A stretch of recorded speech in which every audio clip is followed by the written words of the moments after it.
Okay, well, good morning, good afternoon, or good night, depending on where you are joining us from.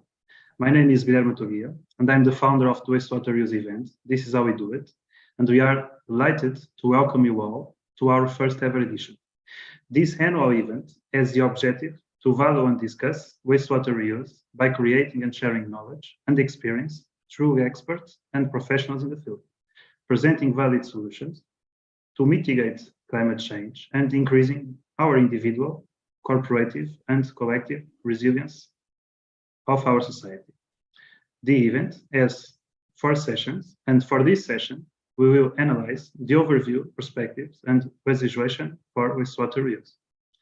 Note, the webinar will be simultaneously transmitted live on YouTube, and the link will be available so you can review all the presentations. You can find all the content for this edition on our website and LinkedIn page, using the links provided also in the description. In the name of the organization team, I would like to thank our partners of this event, namely Azores da Mudança Association, Groqui Fada, Lisbon Environmental and Energy Agency, Lisboa Nova, and Rui Faria Consultancy. If I may hold this session down for 2 more minutes, I would like to explain very briefly these webinar rules.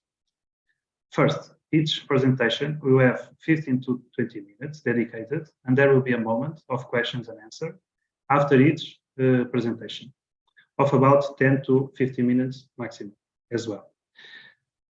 Second, we encourage the audience to interact and put questions, and for that, we ask those who have questions to write them down on the online chat so I can introduce them.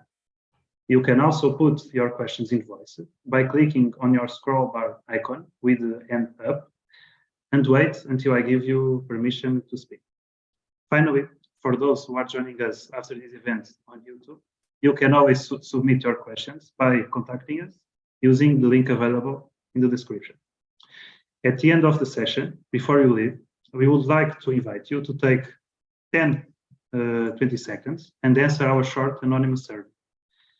And now, let me introduce our moderator for this session, Félix Rodrigues. He is graduated in physics from the University of Lisbon with tests of pedagogical aptitude and science capacity in biophysics, supervised by the University of Coimbra, PhD in environmental sciences, atmospheric pollution branch, supervised by the University of Aveiro. He is an assistant professor at the University of the Azores, where he held the position of director of the environment engineering and management, and also masters in environmental engineering courses, and was a member of the General Council of the University of the Azores in 2 consecutive terms. He taught subjects in 17 undergraduate, master's and doctoral courses at several universities. He has a wide range of scientific articles and books published in various scientific domains, from physics and mathematics to environmental sciences, economics and history, archaeology, and has guided dozens of master's theses and 2 doctorates. He is currently executive director of Azores Renewable Energy Company, EDA Renováveis, and responsible for water resources, and now is executive director of Azores Energy Company, EDA. Okay, so Félix, are you there? Yes, I'm here. We can get started if you want. Welcome to everyone. I want to start to welcome to this webinar the 2 women who think and act at a local and global level on the sustainability of the water cycle, reprocessed water and water management. Our first speaker is Rita Lourinho, graduated in environmental engineering in the field of sanitary engineering, is also manager of Águas do Tejo Atlântico, one of the most innovative and important company in the Portuguese water sector. She makes research and technological development in the sector of the Portuguese water sector and intend to achieve a set of innovative activities undertaken by corporations in developing new service or products. She coordinates a multitasking team in a project that provides support for research and technological development through data mining activities, among others. Rita Lourinho will present a communication titled Water Use in Águas do Tejo, Atlântico. Will be a very interesting presentation because it's a different way to see the water reuse in a time that we have climate change and the water is scarce. Please, Rita, take your time to do the presentation. Hello, good morning, everyone. Let me share my presentation. Second.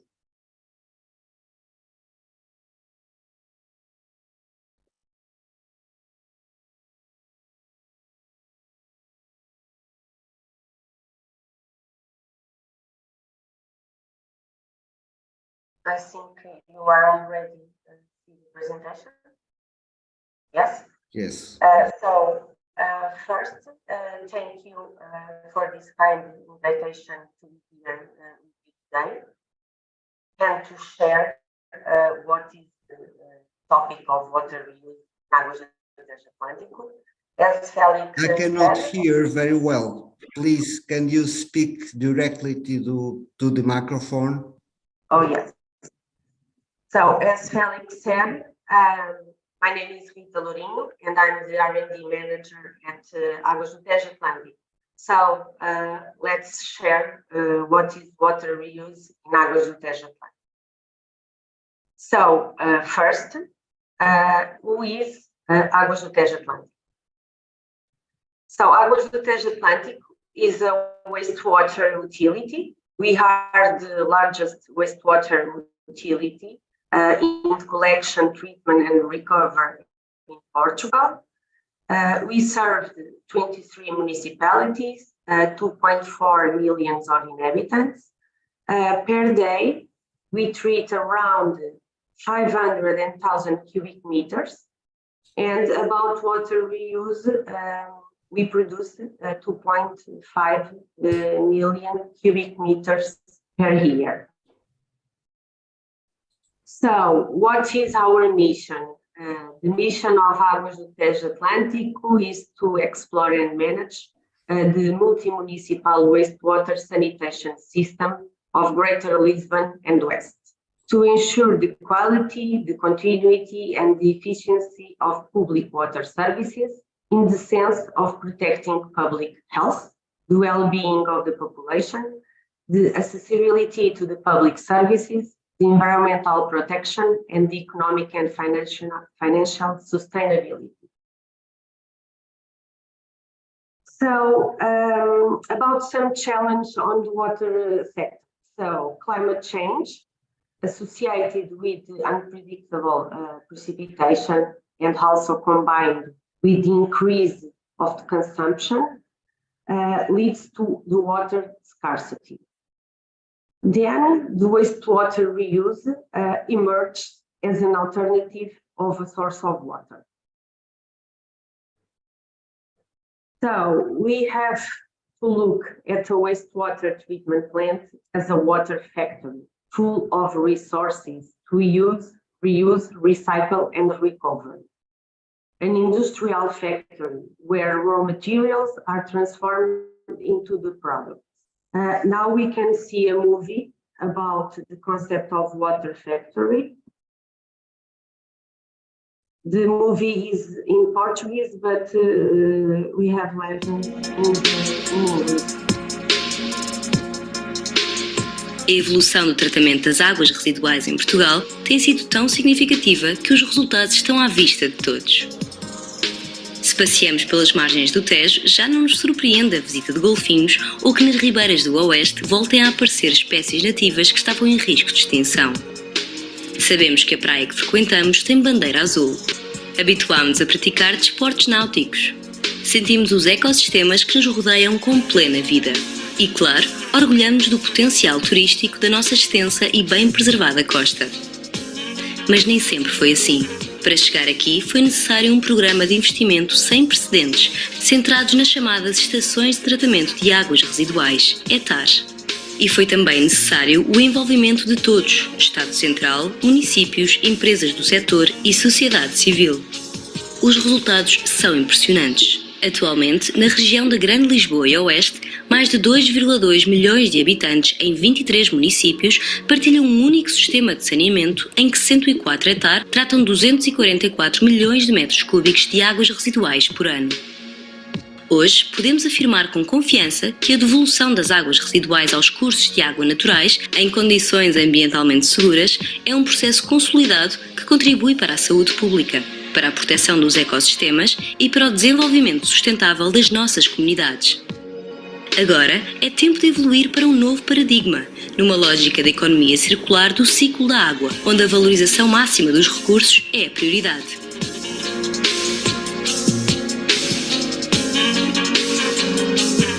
A Águas do Tejo Atlântico criou um novo conceito que reforça o caráter industrial do trabalho realizado no ETAR, que não se limita ao tratamento das águas residuais. Aqui, a água é encarada como uma matéria-prima plena de recursos que se deve usar, reutilizar, reciclar e valorizar em fábricas de água. Nestas fábricas, vamos transformar água usada em água reciclada para a agricultura, regas, lavagens de ruas e viaturas, equipamentos e indústrias. A tendência é a autossuficiência energética das fábricas de água. Vamos recuperar e valorizar os subprodutos que resultam do seu tratamento. O biogás terá aproveitamento energético. Os biossólidos serão utilizados para valorização agrícola. Os bioplásticos e nutrientes vários serão incorporados em novos processos produtivos.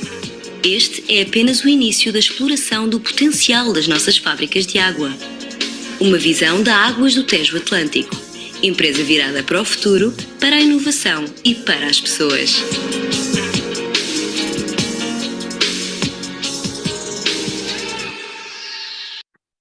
So, to continue, let's simplify. Wastewater is equal to a raw material. So, based on this, Águas do Tejo Atlântico create a new brand that is Água Mais, raw material full of resources to be valued.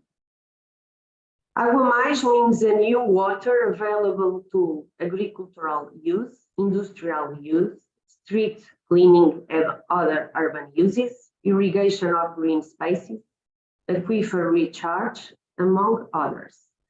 So we think that Água Mais will contribute to development of greener and more sustainable cities. So what must be done related with the water reuse? First, it is necessary to have the future vision and then use the backcasting strategy to plan for change. Second, we must define the baseline assessment of current reality, then study and develop creative solutions and the action plan. So this strategy brings some challenges such as resources, regulation, financing, prices, integrating planning with high and low networks, and so on. So the long-term vision of Águas do Tejo Atlântico is based on the concept of the water circulars, where urban areas, the environment, and the agriculture are linked on a circular water system. Some numbers about water reuse in Águas do Tejo Atlântico. These numbers are from 2021. We produce around 2.5 million of cubic meters of Água Mais, used in different situations, such as street cleaning, internal processes, irrigation, and climatization.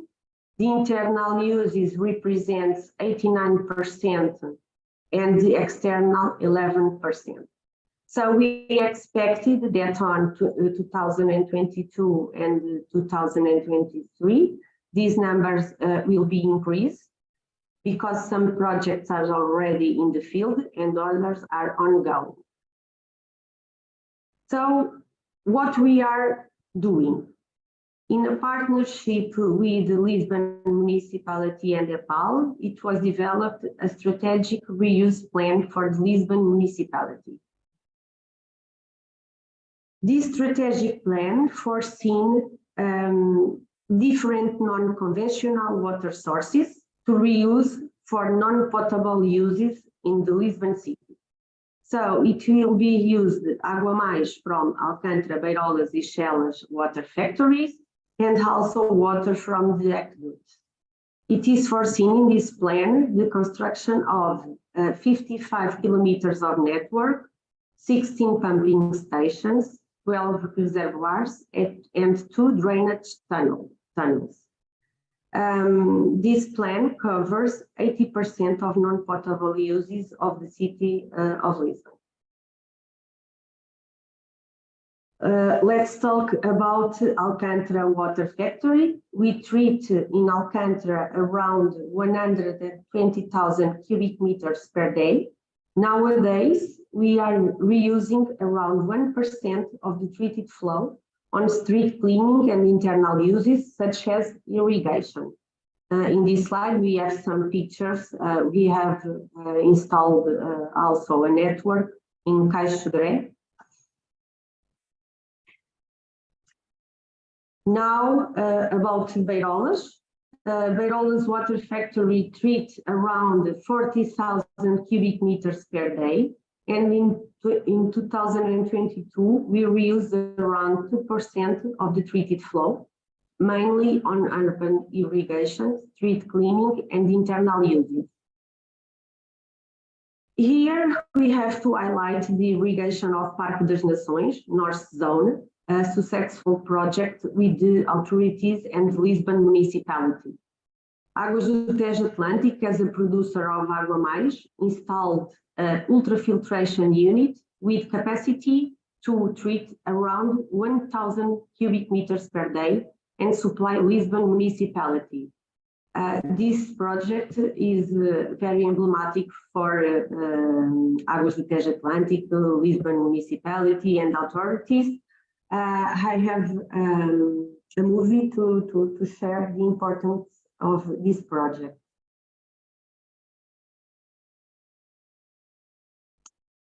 It's in Portuguese.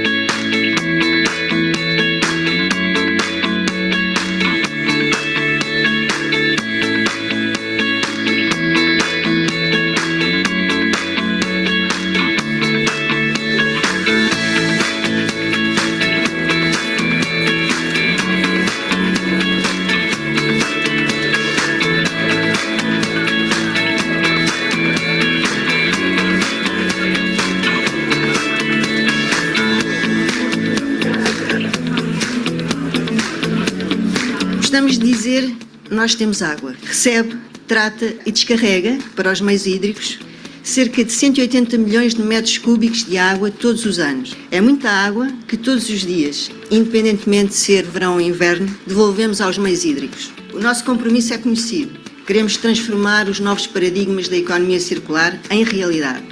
Os serviços de saneamento têm que ser cada vez mais circulares, cada vez mais virtuosos. É o primeiro projeto licenciado de reutilização de água para a rega dos jardins municipais.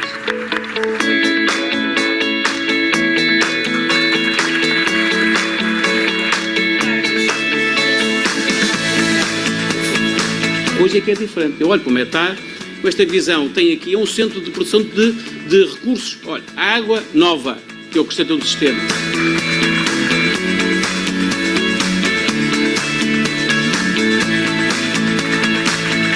celebramos hoje o Dia Mundial da Água, do arranque deste projeto pioneiro e inspirador. Estamos perante a criação do novo mercado. E todos juntos, porque realmente aqui o crédito foi de todos nós, e vem da criação de certa química, da interdisciplinaridade e realmente de estarmos à frente do nosso tempo na altura em relação à circularidade. Portanto, o caminho só pode ser este. O caminho só pode ser este. Uma das coisas para fazer lá da oferta, olhem, estamos a fazê-la hoje, é a reutilização das águas residuais tratadas. Esgoto tratado é água para um sem número de utilizações. Aquelas que aqui hoje estão a ser anunciadas no concreto, que sem grandes acrescentos é suficiente para regar jardins, para lavar ruas, para lavar equipamentos, para fazer um sem número de utilizações.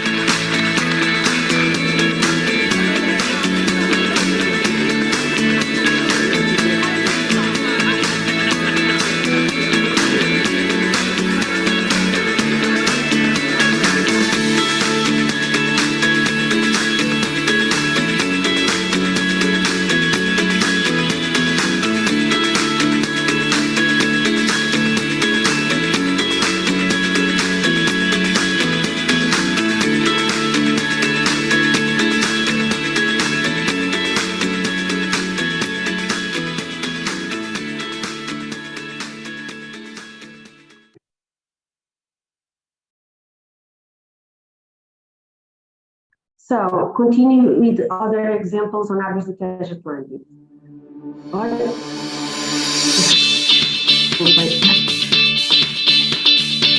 É melhor fechar mesmo.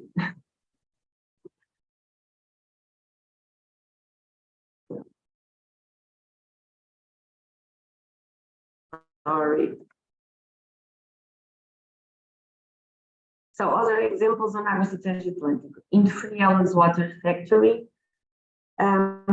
we treat around 57,000 cubic meters per day, and we use around 2.5% of the treated flow on internal uses and external uses.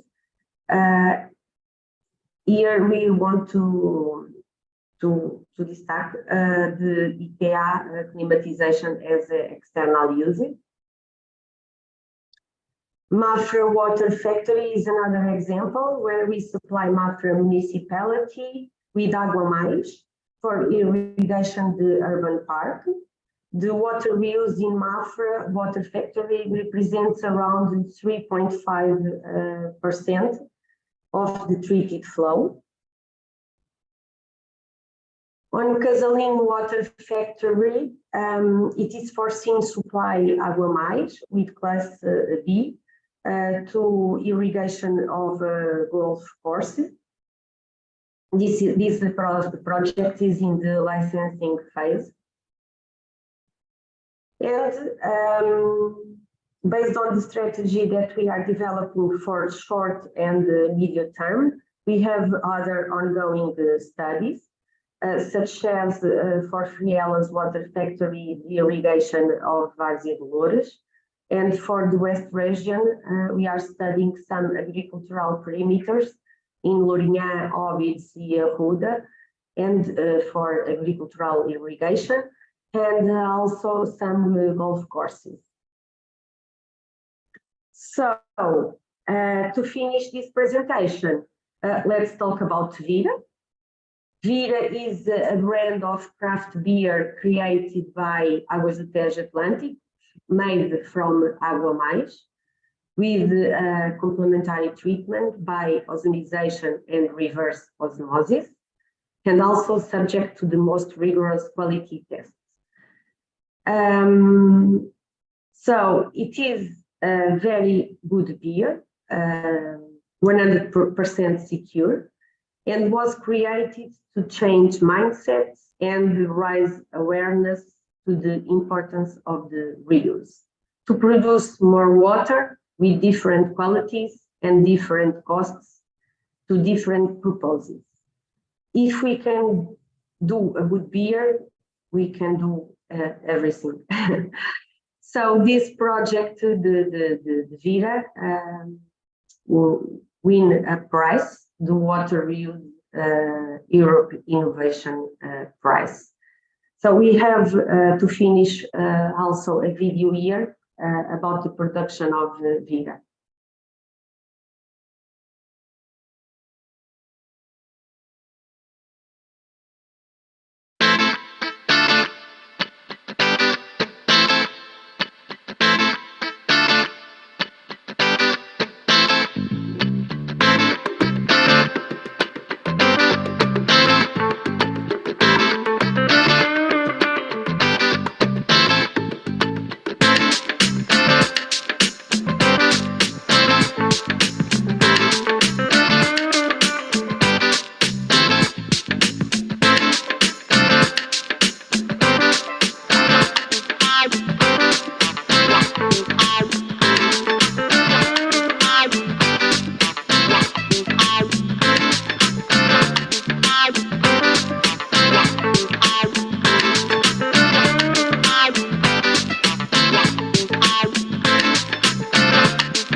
So, thank you for your attention.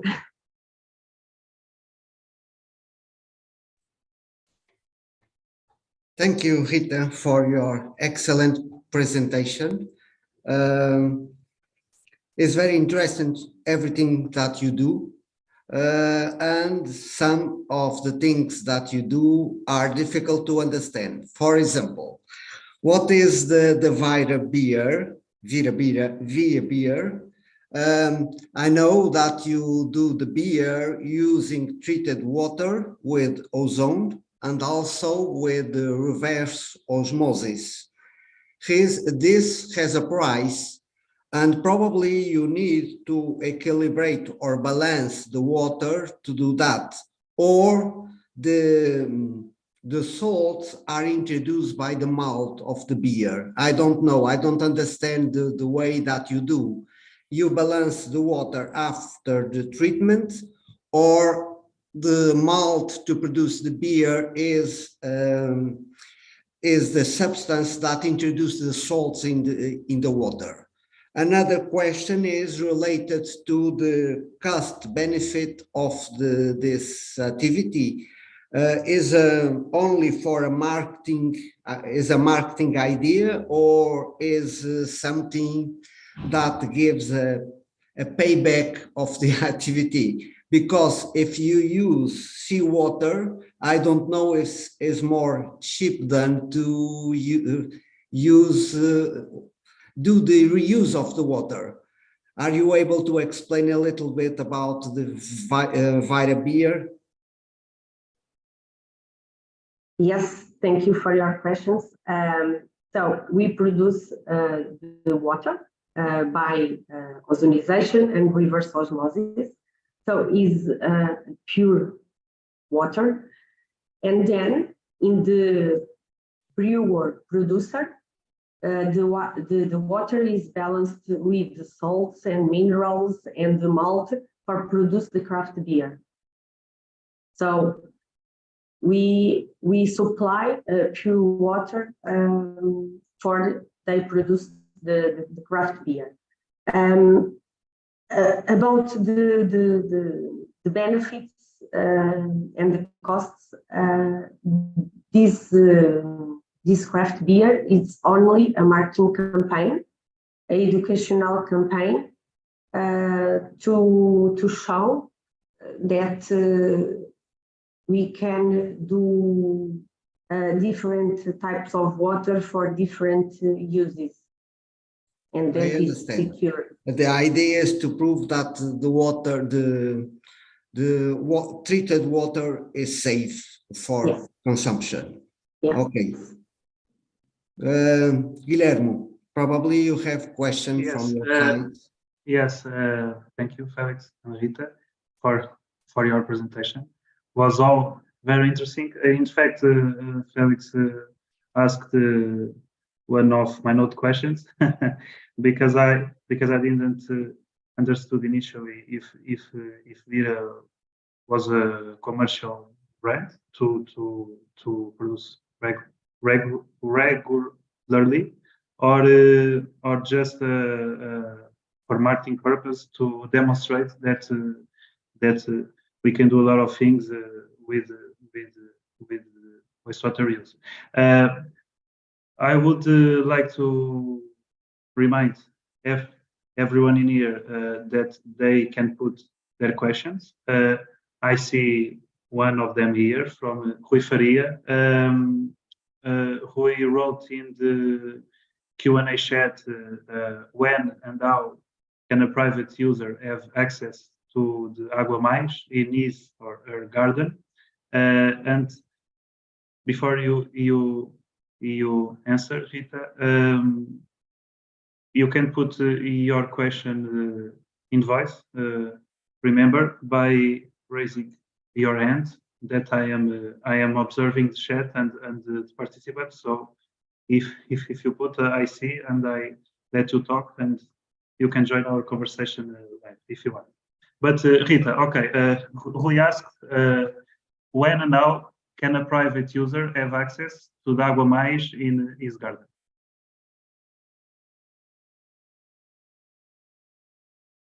So there is, this is a very difficult question.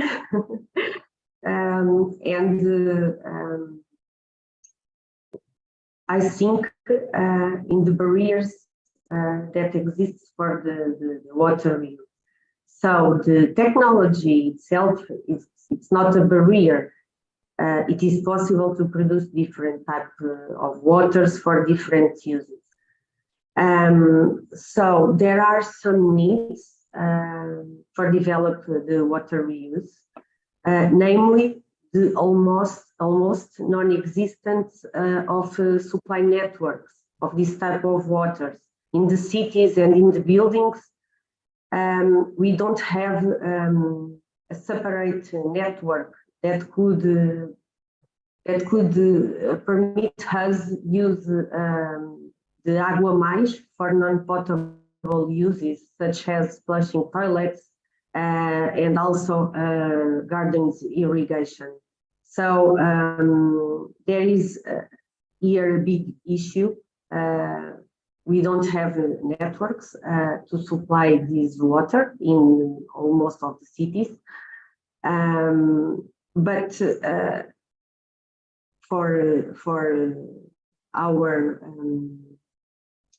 municipalities of Águas do Tejo Atlântico, they can come to our water factories and supply with Água Mais in trucks, and then do the street watching and irrigation some gardens. I don't know if I answer your question. Okay, Rui actually put his hand up, so Rui, I will allow you to speak. I think you can activate your sound, maybe? Yes. Okay, not video, just sound, because this is the webinar definitions. I'm sorry. Okay, you can hear me? Yes. Okay. First of all, thank you very much, Rita, for your presentation. Thank you for the great work, and I'm a fan of your work, of course. And the reason why I asked this question is, and my answer and my anxious is actually how to convert that, how to make it so that we can go from the basis up to, I know that and I understand that we need probably a second or a third pipe connection to supply all the private users, so that we can have actually minimum 2 types of water meters. I think that that's the goal ahead. But in order to have that with a conscious use, I would like to make a suggestion to you, because I see that you are a great communicator, and I think that we have to think ahead. So we heard that we have a goal for 2030 to achieve 30% of water reuse, And at the moment, with your fantastic work that Águas do Tejo is doing at the moment, and I believe that you are pioneers and ahead in Portugal, and you are using about 1.4%. So my question is, how is it possible to, in 7 years, achieve from 1.4 to 30% if we don't change right now a way of communicating to our children, to our schools, to our teenagers, to our citizens, that it's going to be possible to have 2 types of water, so that we can have in our house, in our apartment flat, wherever, that we can have 2 types of water. And we have to make this mentally visual and mentally acceptable and mentally affordable before even starting with the infrastructures. That is my opinion. So that was why I put this question, when and how. And that is the question. And I know it's a difficult question, and I know it's a difficult answer, because it will require a very big change in infrastructure. But like we did a couple of years ago to create from scratch, from zero, optic fiber everywhere.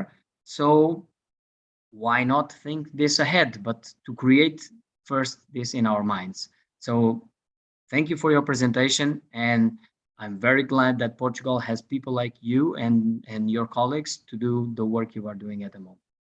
Fantastic, and I hope that we can have in the near future our children in our schools demanding to our ministers and to our engineers and to our governments and to our mayors that our population is going to demand, say, please invest in this, and not the other way around. I think that we have to invert this pyramid. That's my opinion. Thank you.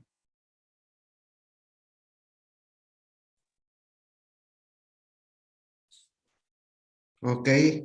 Any question more? Yes, indeed. Catching from Rui, Rita, do you think, I'm sorry, before that, do you think, what are the financial supports that exist in Portugal for the reuse to incentivize the municipalities and private users to implement the wastewater reuse instead of potable fresh waters? And what, in your experience, could or can be changed or created? Is there any lack of financial mechanisms in Portugal to help the development of projects? So in the recent years, there has been some funding to invest in water reuse. We have some structural funding for that. I want to believe that in the coming years we'll be stronger in this regard, because the water scarcity, the severe droughts not finish, and the climate change is a reality, and is necessary to provide Portugal with the necessary infrastructure for the water reuse. So I think in the coming years, the funding will be very strong in this topic. So this is a topic that is strategic for Portugal, for the world, and for the planet. So I believe in that. Thank you. Okay, Félix, if I may, I have one last question, which are it's like a complement for my first question. When we think about wastewater reuse and wastewater in general, there is resistance of social acceptance in some uses. Like for example, if we use at IKEA in the refrigeration or going down a building in a closed cycle, it's different for when we irrigate a vegetable or a park. So with that in mind, but having at the same time these big projects, these leading projects like the irrigation of Parque dos Nações, or the plans to irrigate Várzea de Louros, which is around, I believe, 700 hectares of agricultural land.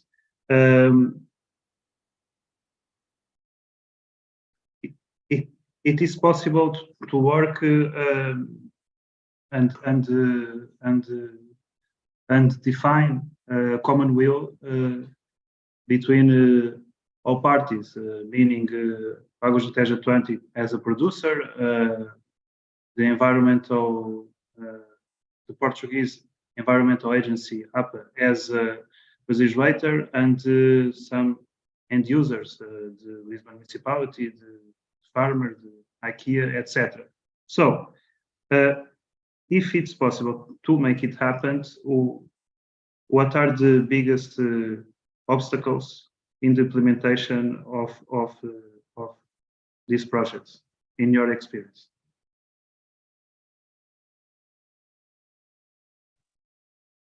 Okay, so the main barriers are the lack of infrastructure to supply the water, because it is impossible to transport water in trucks, for example, for irrigation of Várzea de Louros. It's an example. It's not sustainable. This is one of the barriers. Other barrier is related with the quality of water, because if from the same factory we need Água from class A, B, C, so we have to adjust the treatment. We have to upgrade the treatment, and this requires investment. And another barrier is related with the fact that we produce the largest production of reused water in the case of Águas do Tejo Atlântico is in the urban centers, and where we can reuse largest reuse is in outside the urban centers, because it's in agriculture. So we don't have intensive agriculture in the urban centers. We have our main water factories that produce more Água, is Alcântara, Arolas, Chelas, and Guia. The most producers are far away from the extensive agriculture.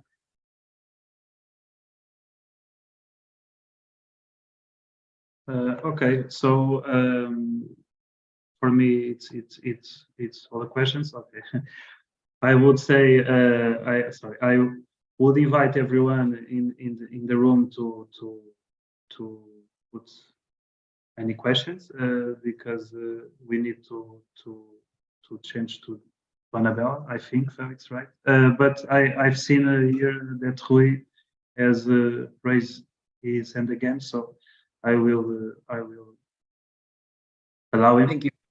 Please be kind of fast. Very fast. And this is just okay. I just want to have one question, and that is regarding the price of the water of the Água. So imagine the future in 30 years from now, and that we have available in our house a different tap of water with Água Mais, perfectly secure and with all the infrastructure already connected, will the price of that water be significantly lower according to all the treatment that is needed in order to do not only the fábrica de água, but also the transport and bringing it up to me as a private user? My question is just that. In your experience, Rita, will that price be the same as the existing price of water, or is going to be half of price, free for usage, or what is your expectation, if I may ask?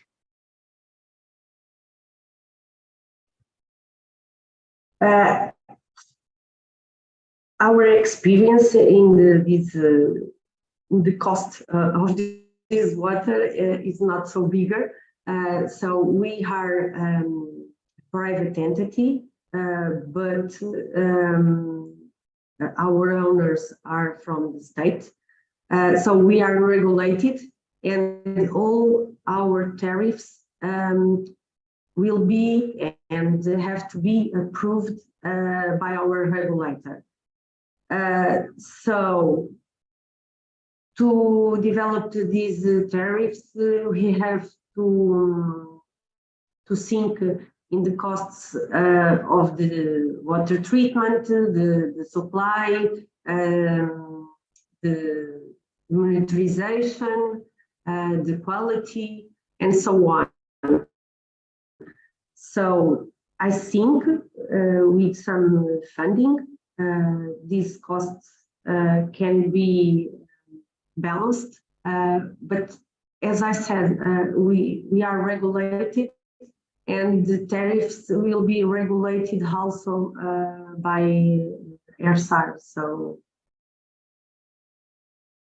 I cannot explain much more.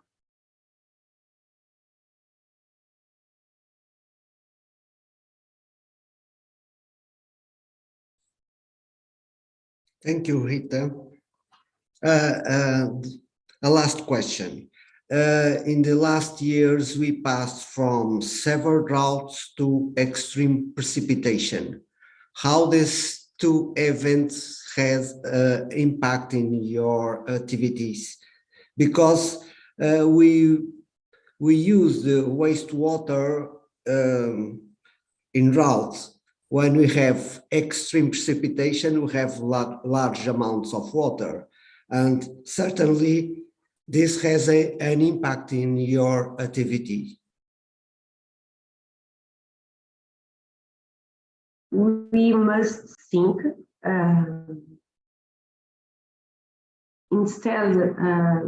This year we have a lot of precipitation, and we ensure the supply of potable water from the next year. We have to think, we must think that the water we use are for non-potable uses. We have to preserve the potable water for the potable consumes. So we have to continue to produce Água Mais and use Água Mais for non-potable uses. Because it's raining, it's not sustainable to continue to irrigation gardens with potable water. Continue to use potable water to street cleaning just because it's raining.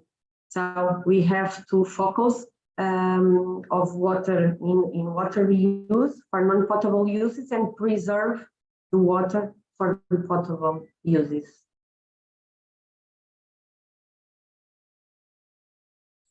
Thank you very much.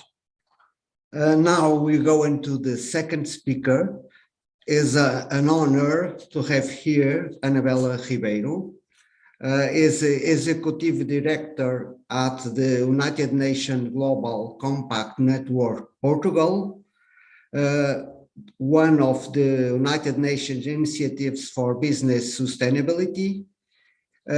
She has a lot of experience dealing with sustainability, social responsibility, ethics, well-being, is a woman with a huge experience, international experience, and certainly will give us several ideas for being sustainable, because I know she works in the Sustainable Development Goals. That is a multi-vision of the world, and with several different approaches.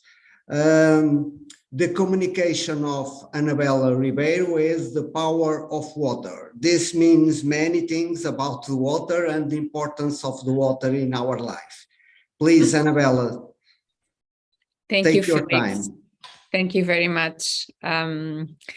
Águas do Tejo Atlântico and Rita, they are a member of United Nations Global Compact, and it's nice to see you here also. Okay, so I will share a presentation. I hope this is useful. I'm very sorry for not being able to participate in Rita's presentation. This is not my usual me. I like to be in an event from start to finish, but I have the problem with my agenda. I have an overbooking in my agenda, so I'm very sorry for this. But I will try my best, and I hope this is useful for you all, and the presentation can be shared if you find it useful.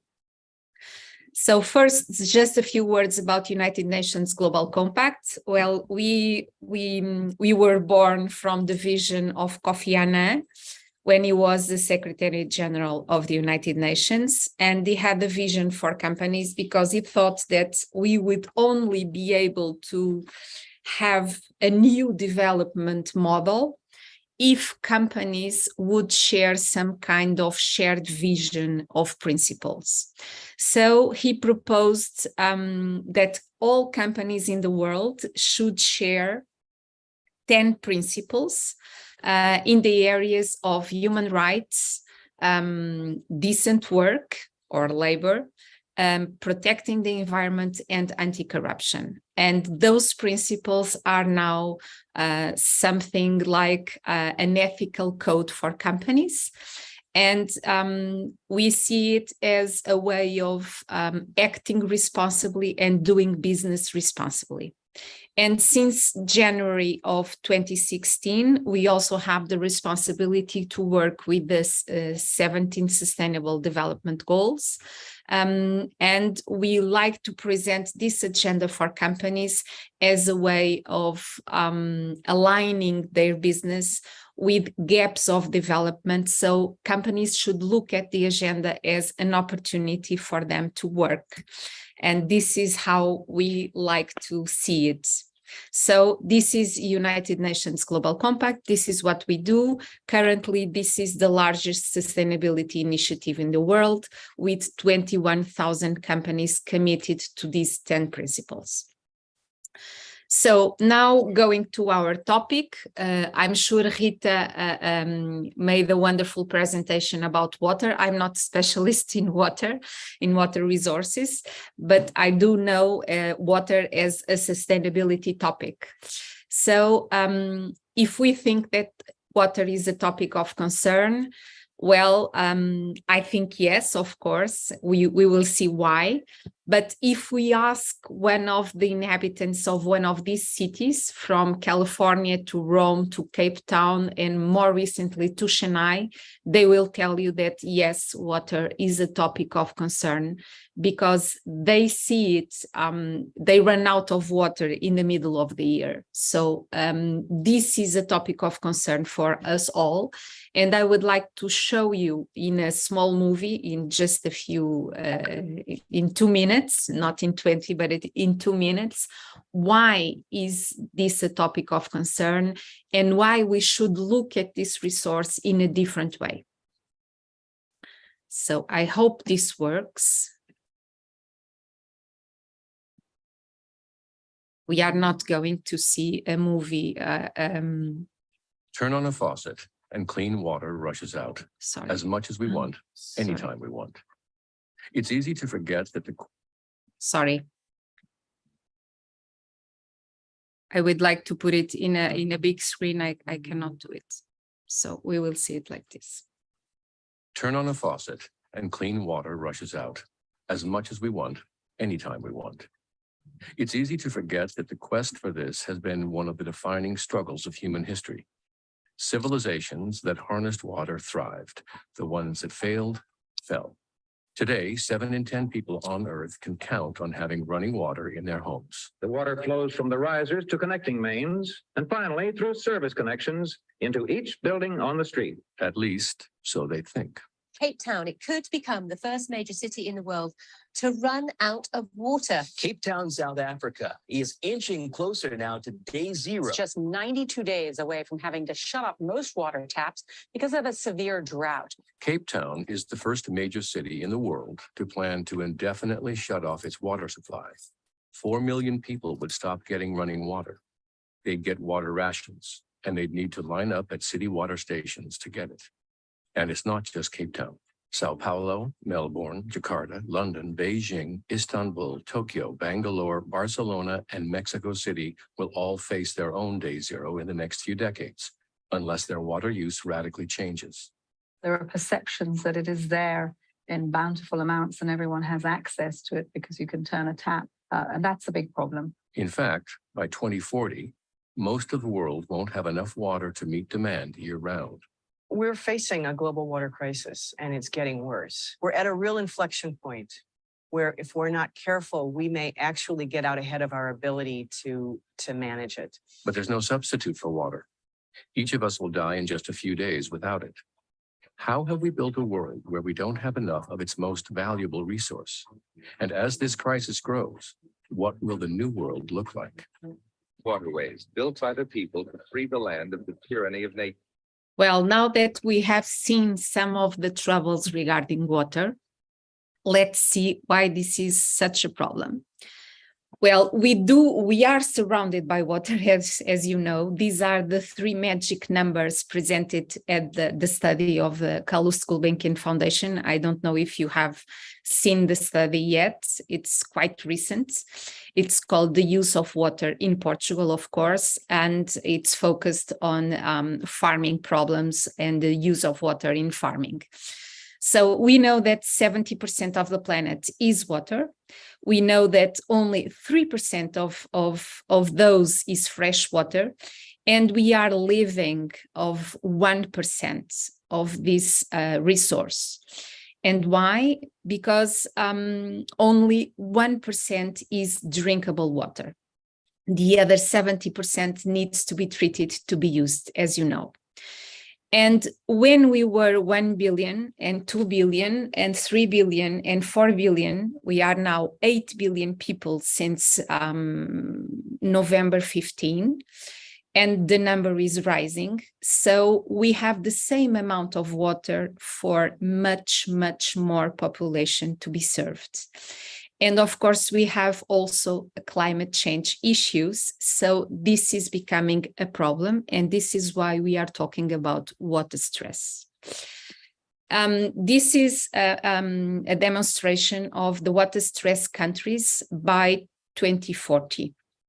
This information comes from World Resources Institute, which is an institution, an NGO, an international NGO that studies all sorts of climate issues and world resources, and combines them with the population growth to see where we should be and where we are at the moment, and what we can do just to make some kind of planning. And we know that from these numbers, this is not the whole world, I just chose Europe. We know by these numbers that we have, by 2040, 33 countries with extremely high problems with water and 26 with high problems with stress water. And Portugal, I think you can see it here. It's high. We have a high problem. So we know that we will have more demand than we have water available. So we will be a water-stressed country by 2040 if, of course, all the provisions and all the factors related to climate change remain the same by that time. Of course, we know that this might change for the worse or for the best, but this is what is expected for Portugal. Again, in the provisions of our Portuguese Institute of the Sea and the Atmosphere, we also have a declining precipitation issue, because it's expected that precipitation sees a reduction between 15 and 30%, mostly in the south of the country. So we just don't have at the moment, and we can see it in the country. We don't have the same amount of water that we had before. So this is becoming, of course, a problem. So, but why this scarcity? Because we have the same amount of water since ever. And the scarcity comes from the rising population and, of course, the climate change issues. Because in the words, not in my words, but in the words of Professor, I will change to this, I will go back. In the words of Professor Rockstrom, the number one victim of climate change, it's really water. Okay, so either we have too much water and we have floods, and we have seen it on TV every day. Either we have too little and we have droughts, or it comes at the wrong time. So we have rain when we shouldn't have rain, and we don't have rain when we should have rain. So we have the same amount of water, but we don't have it when we need it. And of course, this creates a lot of problems. And this is due to climate change issues. And they affect water, as they, of course, affect a lot of other resources, as you know, but it's not the focus of our webinar. So where do we use most of our water? This data is from Portugal. It's from our National Environment Agency. It goes up to 2015. I could not find data more recent, but it's not so different if we look at it nowadays, so that's fine. And most of our water is used in agriculture, 75%. When we find this number quite high, I think we do, because when you talk to the average person, that it's not so close to these topics, they say, oh, that's a lot. Well, it's a lot, but it's not so different from other countries. So in Spain or in Greece, it's 80%. In Portugal, it's 75%. Only in the countries in the north of Europe, it's different. So this profile, it's not so different in countries like ours. We are not so different from others. And then industry 5% and urban 20%. But we have to see that these numbers, particularly the industry one, does not take into account the water needed to produce energy. And we know from the 2015 Paris Agreement and from all the commitments made by Europe regarding carbon neutral, we know that the transformation change to other forms of energy takes a lot of resources regarding water. So this will change, this kind of numbers will change over time, and we will have a lot of water being used to produce energy. And of course, this will impact our resources also. even in Portugal, as we are a country that is quite good at producing renewable energy. And we know that hydrogen, which is one of Europe's strategies for renewables, will take a lot of resources regarding water. And we also know that Águas de Portugal also has a project to produce hydrogen. And so we have an issue on these numbers from now on, but we don't have data to support it yet at the moment. So we will have to use what we have. And how well do you use this water? And here we have other kinds of problems. Again, this study from Gulbenkian Foundation, it's important because if we use 75% of our water in farming, we should see how it's used, and that's exactly what they did. And what we see by the study is that water, it's not relevant. Okay, it's not relevant on the business perspective, on the cost perspective, because you can see here, and when you look at the weight of all the cost, the cost of production, you see that it's the last one. Okay, so you have plant protection fertilizers as the first. You have labor, fuel, electricity, seeds, machinery, and then water. And a few of those, this study was done from north to the south, a few of the farmers don't pay for water. Okay, we have a percentage of farmers that don't pay for water, which is normal. It's an agreement that they have. And if you don't pay for water, this accounts for 2% of your cost production. And of course, you don't worry about 2% of your cost of production. No one worries with 2%. You worry with 80%. And even for those that pay for water, it accounts for 23% of the cost of production. So it's not relevant again. So when it's not relevant, you don't take measures. You don't need to. You need to take measures on the significant costs of your production. Okay, so how well do we use it? Well, we don't use it so well because it's not valued. Okay, if you continue to see the Netflix documentary, they will get to this because this is a problem all over. This is not a situation just for Portugal. This is representing all kinds of farming problems all over the world. The water is not valued, it's just used because we see it as you saw, Amina.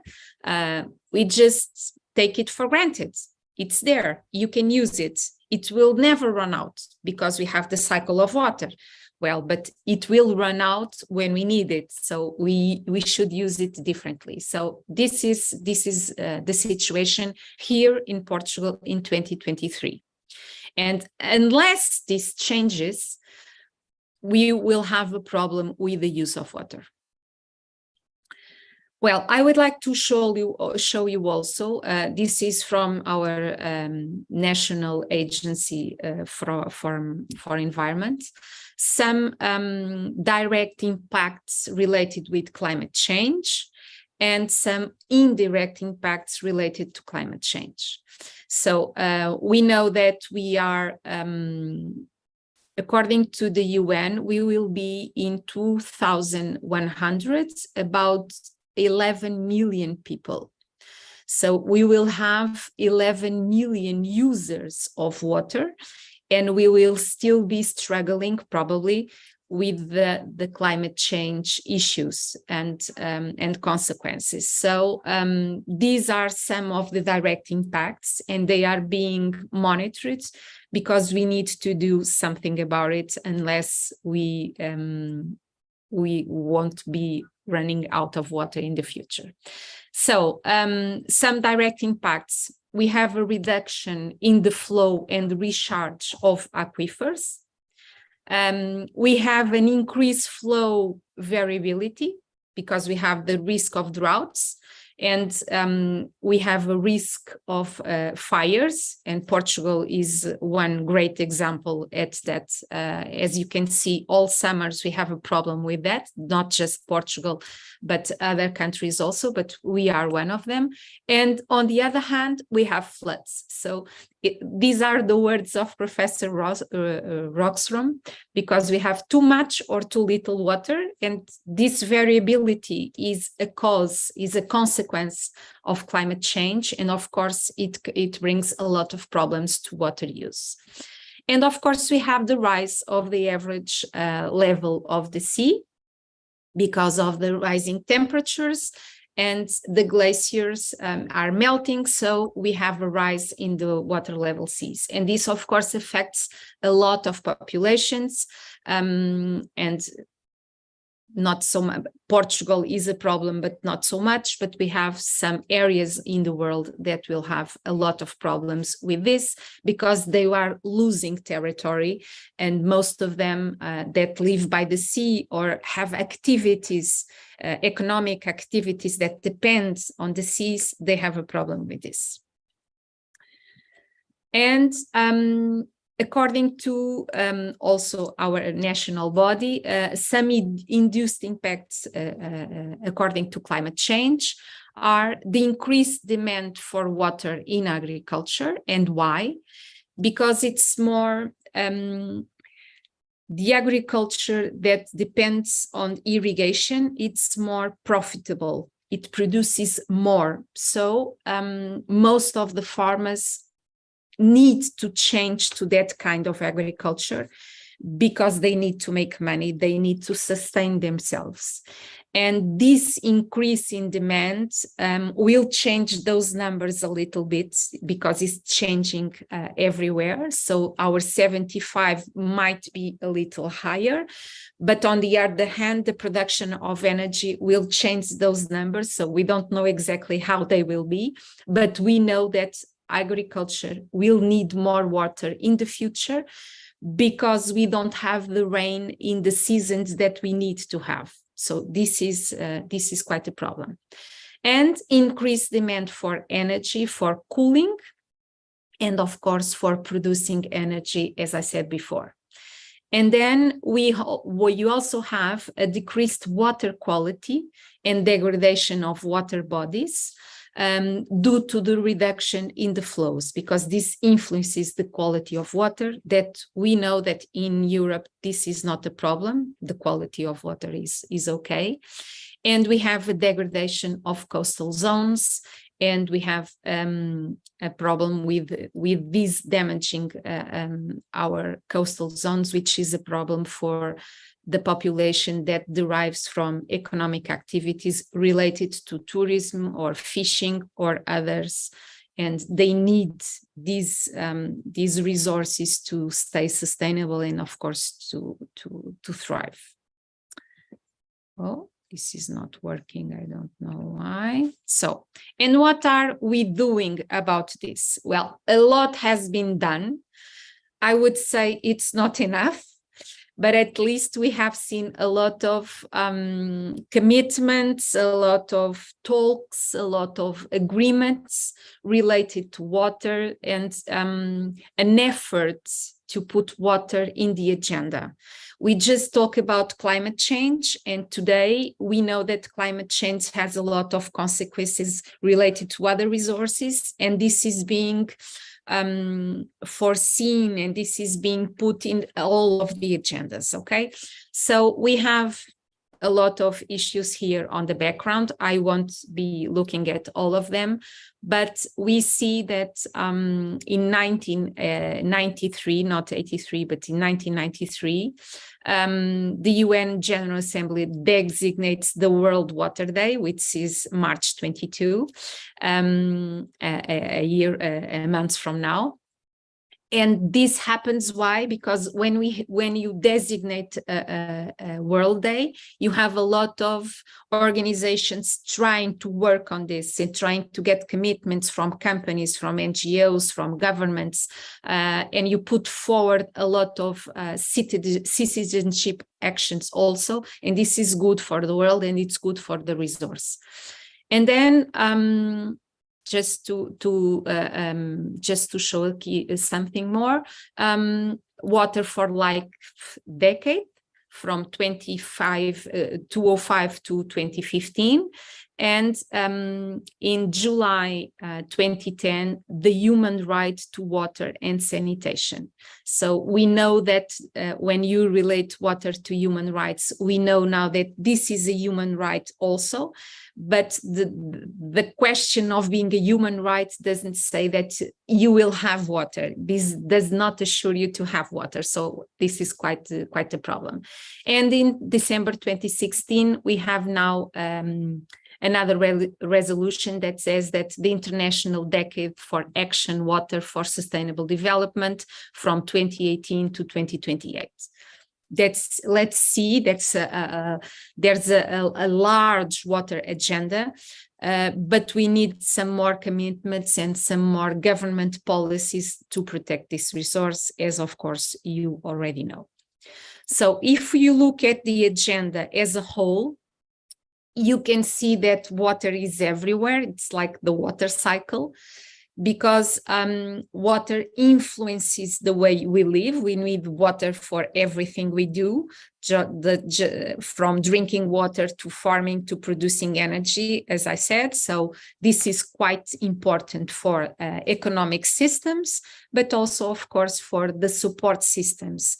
This is vital for the ecosystems that support the society. So these interlinkages are quite important, and we should not forget that this happens, even though when you look at all the goals, you don't see water in all of them. That's why there is the need to show these interlinkages, okay?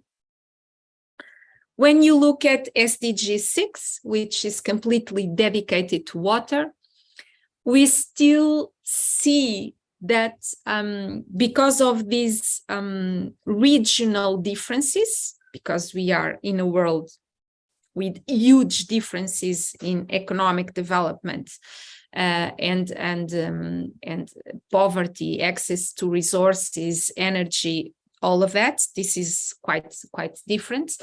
And we see that the agenda is still focused on accessing this resource and safely accessing this resource. This is the main focus of the agenda, as you can see by the 6.1 targets, which is achieve universal and equitable access to safe and affordable drinking water. This is the main focus. Why? Because we don't have access to water everywhere. We still have villages where some members of the family, their role is to get water every day for the family to survive. So while this is happening on that part of the world, in Europe, we have other kinds of policies related to circular economy, where we treat water as a valuable resource. So we should look at the agenda as the common denominator, okay? This is what we need for everyone. And this is more important than our own agenda. Of course, we should worry about our own agenda, but this is the level that we should get everywhere. And developing countries have a role, developed countries have a role in developing countries in ensuring this kind of agenda. So this is quite important. In targets 6.2, we have access to adequate and equitable sanitation, because we know that sanitation affects the quality of water. So this is a cycle always. And by 2030, improve water quality. And we have here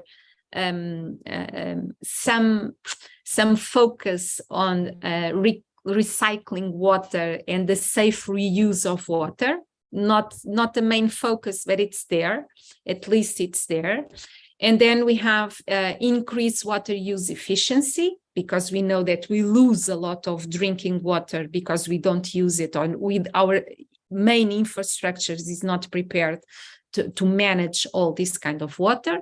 And we have here the integrated resources management.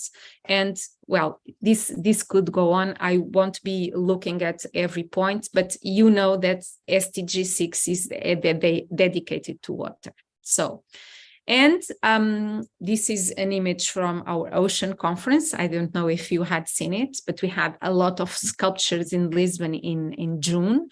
But this is just to show that only now, quite recently, not now, but quite recently, water was recognized as a human right. So this, what does this mean? This means that it's in the international agenda.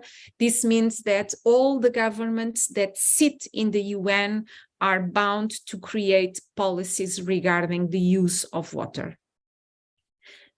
It might not be enough, but it's something just to urge action within government policies. And of course, then we have all the other stakeholders, and this is quite helpful. Well, there is an European agenda also. Although we are developed countries, we are not so well.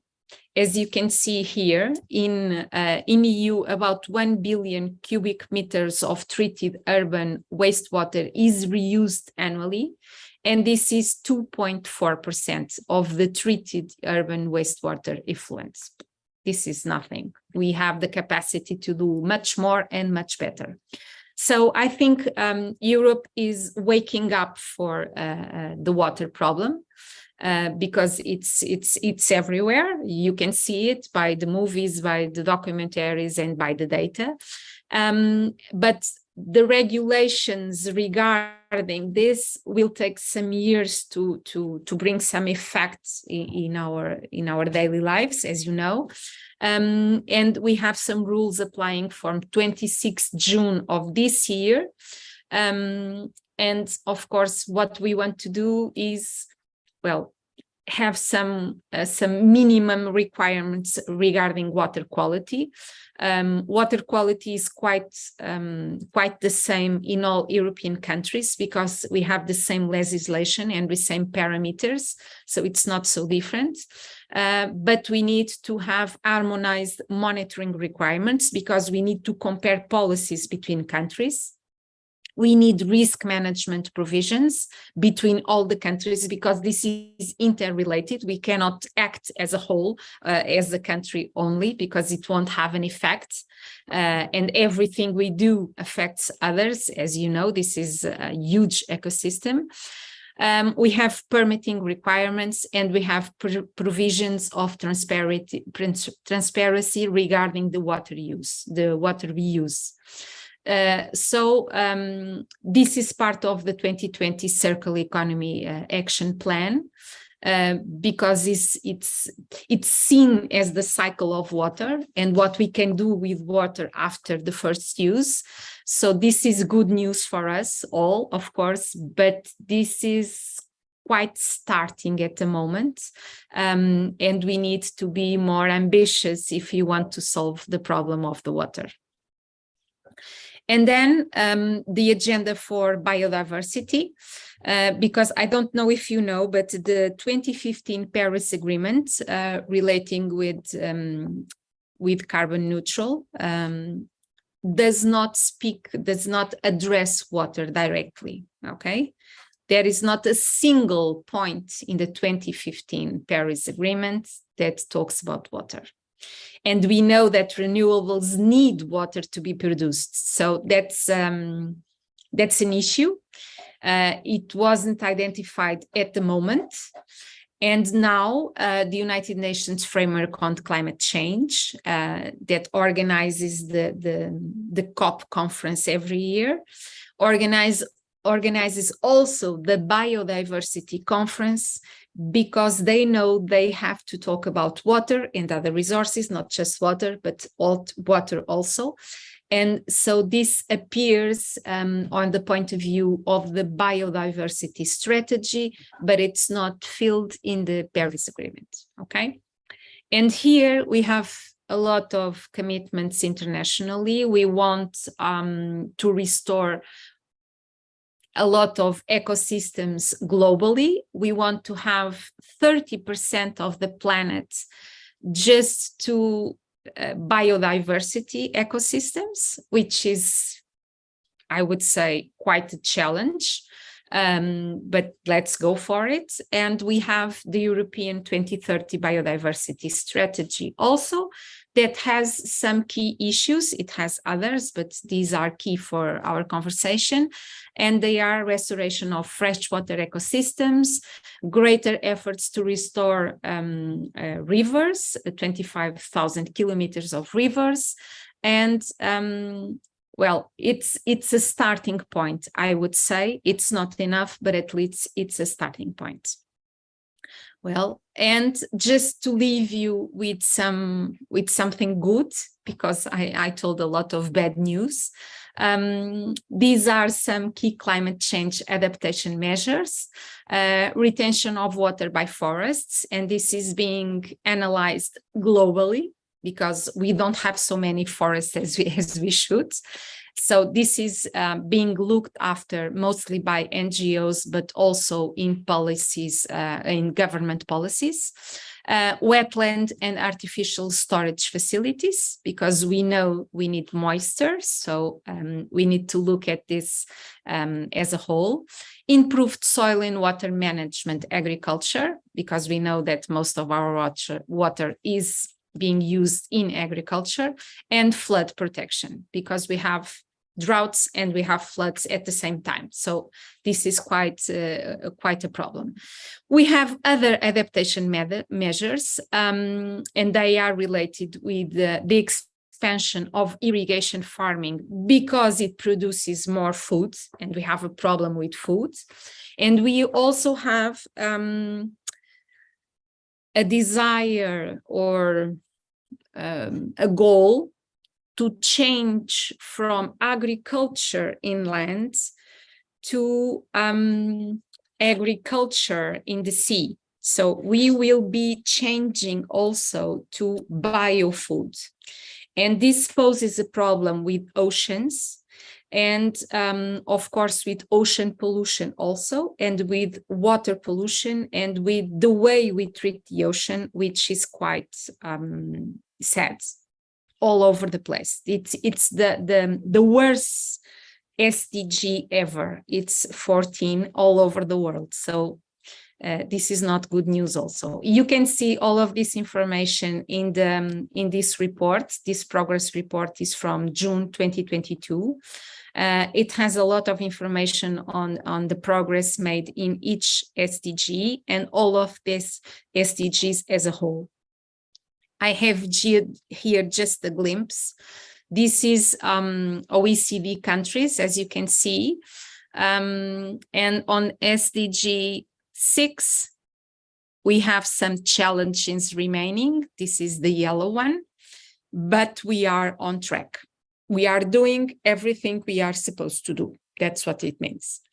And when you look at SDG 14, every region is off track. Okay? And this is related to water also, because water is, ocean is water also. So this is quite a problem.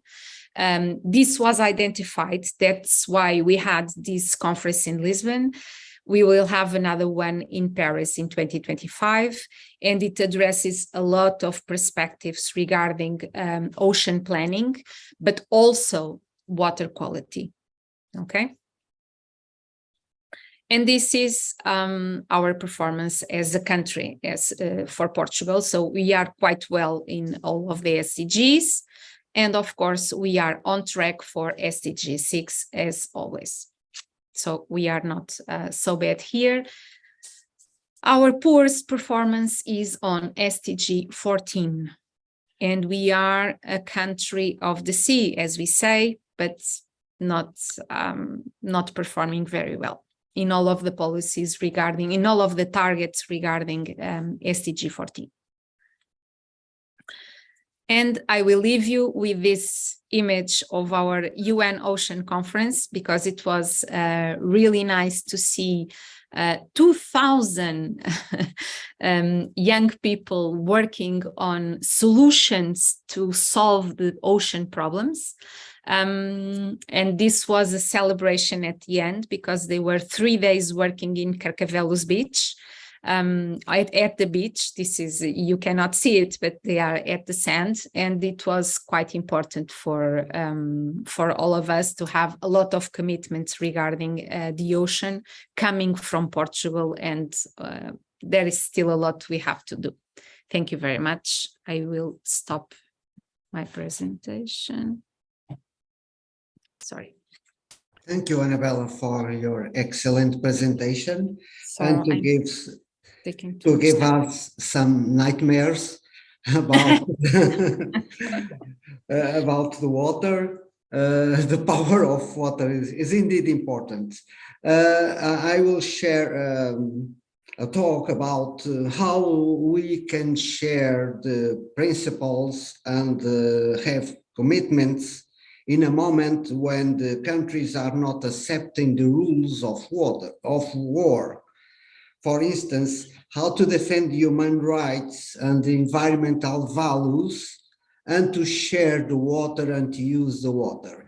I don't know if we have time for questions because you need to leave soon. How many time you have for questions and answers?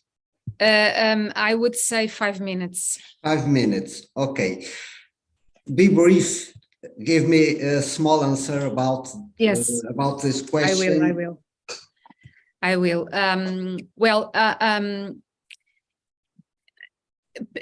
I usually explain this.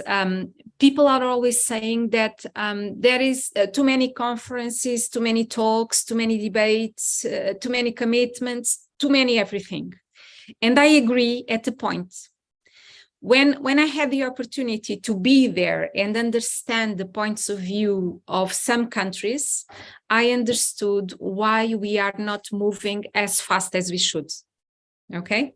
Because it's completely impossible for them to change the whole economic system as they have it, or to do all the investments that they have to do in infrastructure to be at the same level as we all are.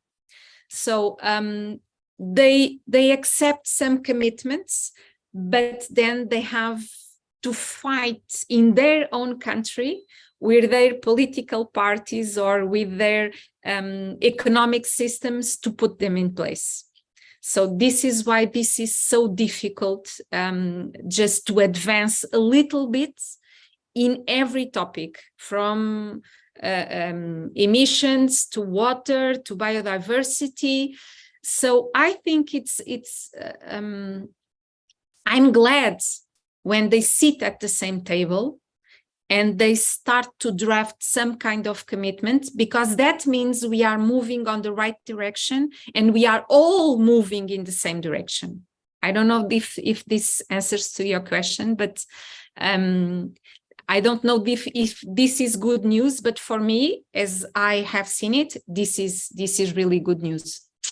It's not so effective, but it's what's happening. We have time for one question, and we have a minute to do it.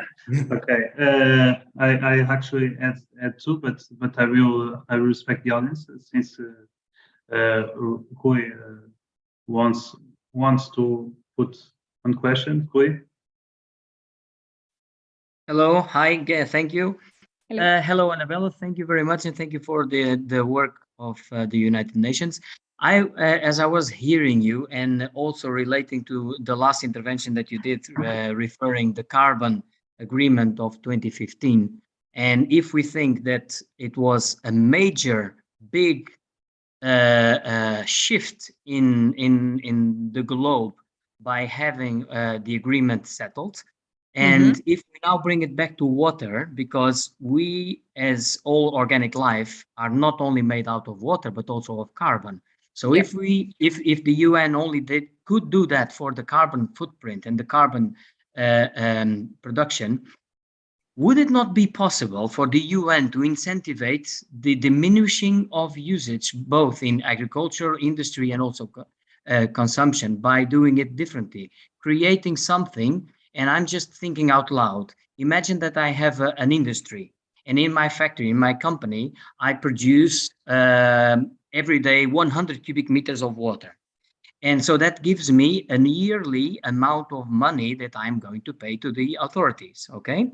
But now imagine that at the end of the year, the real consumption is reduced in 20% or 50%, and that there will be like a refund. And this could look stupid in one way, that you could say, yes, but if you start reducing, you are going to pay less.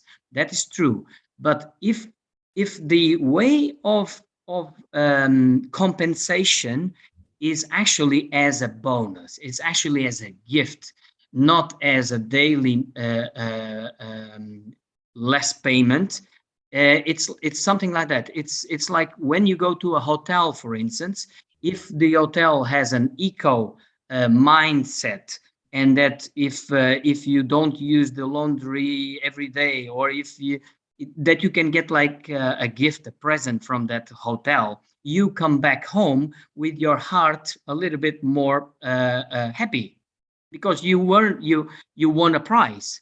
And so imagine that the UN could create something similar to what they did for the carbon agreement, but on water, by making it so that the countries, the companies, the individual enterprises, and also the farmers could be rewarded by wasting and using less water. And that could incentivize on the positive side, instead of course, being bombed with fear. We only will act of scarcity, fear, etc. Well, Rui, let me tell you, it doesn't work like that. I don't think the UN can do such an agreement, because it would be impossible to fulfill everywhere. But I will tell you what's happening at the moment. I don't know if you are familiar with the ESG criteria: environment, social, and governance. Companies are now being assessed and evaluated by their ESG performance. And inside the ESG performance, water is a criteria. It's an indicator. And if you don't perform well on using water in your production or in your factory or whatever you do, you will be affected in the way you access financing in Europe, okay? Not in the whole world, but in Europe. And your investors outside Europe won't like that indicator also. And with the new directives regarding reporting in Europe, you are bound to communicate all of these indicators publicly. Okay, not for every company, but for a lot of companies, most of them large companies, that need that data from the small and medium-sized companies. So we are entering a new era of transparency, and we will know. We know at the moment some companies, but we will know much more about the production factors of the industries and of the companies by the ESG agenda. Okay, so I think this will be solved on that part, because you don't need another incentive. You just need to access money. Every company needs money to work, to do their business. So if you have to pay more because your indicators are not what they should be, that's incentive enough. Great, thank you. Okay. Thank you, Anabela. Well, thank you very much for the opportunity, but I do have to leave. Okay. I'm very sorry. Very nice to meet you, Félix. Thank you very nice much to see you. But I have for to sharing with us your work, with a fantastic work. And I will finish the webinar now, because I will resume the importance of the team, because we are looking to the future, and the future passes through water, because the power of water is also energy. and we are energy. And use of water for producing hydrogen, we need to think about how to use the water to produce hydrogen because it's a fuel for the future. We have the ocean, we have the rivers, but we need to be rational. Okay, Anabela, thank you. And I will finish. Thank you to Rita Lourinho to sharing with us the fantastic work that she do in Águas do Tejo Atlântico. You give an idea how to be modern and to be innovative in the approach that you do technically. Finally, thank you, Guilherme, for controlling this section. And I will give you the last word to finish that. Okay, thank you, Félix, and all. I would like to take this opportunity to first thank the speakers, Rita and Anabela, for showing their availability to participate in our event. Your presentations, I think, were inspiring to us all, and you all enhance our initiative. So my personal thanks also for the opportunity to learn and interact with you. I would also like to extend my thanks to Félix for the moderation and to elevate the discussion with speakers the way you did. It was an honor to have you, and most of all to all the participants who joined us for this webinar. And I hope you enjoyed today's session as much as we did. Just a small reminder for all the attendants to answer our quick survey. It should pop up right now. It should pop up right now, and it just sees 3 questions. And it's important for us to know who we reach as an event for this session. Other useful information: if you are seeing us from YouTube after this original session date and want to watch the other sessions and teams in discussion, you can, and you will find useful links for that in the description of this video or the playlist that should be already created for this purpose. This was the overview, perspectives, and visualization session of the Wastewater Reuse event year 2023. I hope you all have a nice day, week, and year. And remember, the water flows begin, but never ends. It's what really matters. It's how we do it. And I see you next time. Thank you.